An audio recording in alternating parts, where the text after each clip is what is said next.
একবিংশ শতাব্দীতে দাঁড়িয়ে যেখানে একটা তিনতলা বাড়ি বানাতেও ইঞ্জিনিয়ারদের আধুনিক ক্রেন, লোহার রড আর 3D ডিজাইন লাগে, সেখানে কোনো লোহা বা পেরেক ছাড়াই, কোনো আধুনিক স্কেল ছাড়া প্রতি বছর কিভাবে তৈরি হয় ৪৫ ফুটের 3টি বিশাল কাঠের হাইরাইজ রথ।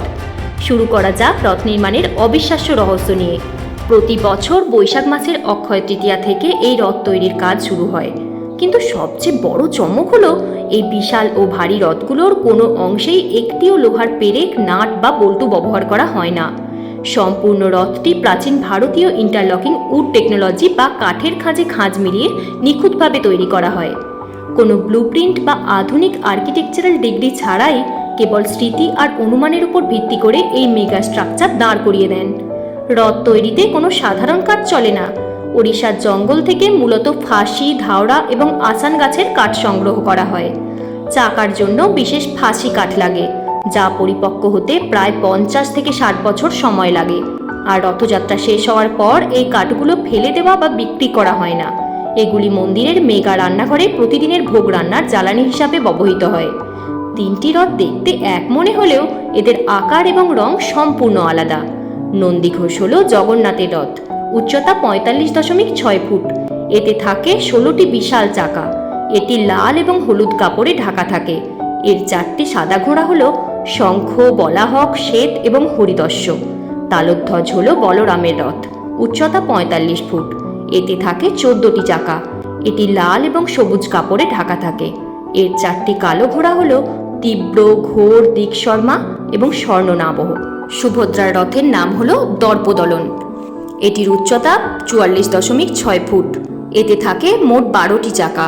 এটি লাল এবং কালো কাপড়ে সাজানো হয়। এর ঘোড়াগুলির রং বাদামি এবং তাদের নাম রচিকা, মচিকা, জিতা এবং অপরাজিতা। 3টি রথ ঢাকতে প্রতি বছর প্রায় 1200 মিটার কাপড় লাগে। এই বিশাল ক্যানোপি বা কাপড় সেলাই করার জন্য 15 জন দর্জির একটি বিশেষ দল কয়েক সপ্তাহ ধরে কাজ করেন। রথযাত্রার দিন সকালে দেবতাদের রথের উপর নিয়ে আসার এক অদ্ভুত নিয়ম আছে, যাকে বলা হয় পাহন্ডি। যেহেতু এই মূর্তিগুলি অত্যন্ত ভারী এবং কাঠের তৈরি, তাই সেবকরা সুনির্দিষ্ট ছন্দে মূর্তিগুলোকে সামনে পেছনে দুলিয়ে দুলিয়ে ধীর গতিতে এগিয়ে নিয়ে যান। এই বিশেষ চলনভঙ্গিকে রাজকীয় পাহন্ডি বিরেজে বলা হয়, যা দেখতে কোটি কোটি ভক্ত রাস্তায় অপেক্ষা করেন। রথ টানা শুরু হওয়ার ঠিক আগে পুরীর বর্তমান গজপতি রাজা নিজে আসেন। তিনি কিন্তু রথে চড়েন না, বরং একটা খাঁটি সোনার ঝাড়ু হাতে নিয়ে রথের চারপাশ এবং সামনের রাস্তা পরিষ্কার করেন ও সুগন্ধি জল ছিটান। এই প্রথাটিকে বলা হয় ছেঁড়া পহনরা। এর মেসেজ খুব পরিষ্কার: ঈশ্বরের সামনে দেশের রাজাও একজন সামান্য ঝাড়ুদার বা সেবক মাত্র। রথ টানার জন্য সাধারণ কোনো দড়ি ব্যবহার করা হয় না।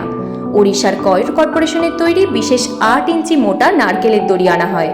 সবচেয়ে মজার ব্যাপার হলো রথ 3টির দড়ির নামও আলাদা।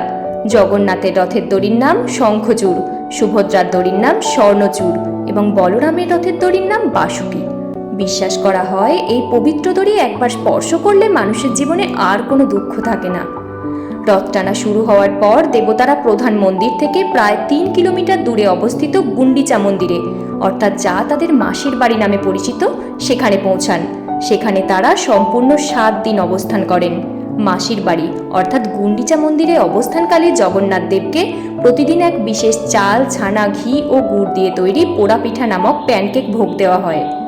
গুন্ডিচা মন্দিরে 9 দিন কাটানোর পর আষাঢ় মাসের শুক্লপক্ষের দশমী তিথিতে দেবতারা আবার মূল মন্দিরে ফিরে আসেন। একেই বাংলায় উল্টো রথ বলা হয়।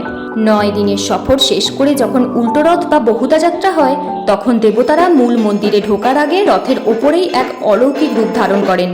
আষাঢ় মাসের একাদশী তিথিতে রথের ওপর দেবতাদের শরীর শত শত কেজি খাঁটি সোনার তৈরি বিশাল বিশাল অলংকার, তলোয়ার আর মুকুট দিয়ে সাজানো হয়। এই চোখ ধাঁধানো রূপটিকে বলা হয় সোনাবেশ বা রাজরাজেশ্বর বেশ। এই সোনাবেশ দেখার জন্য পুরো পুরী শহর জনসমুদ্রে পরিণত হয়।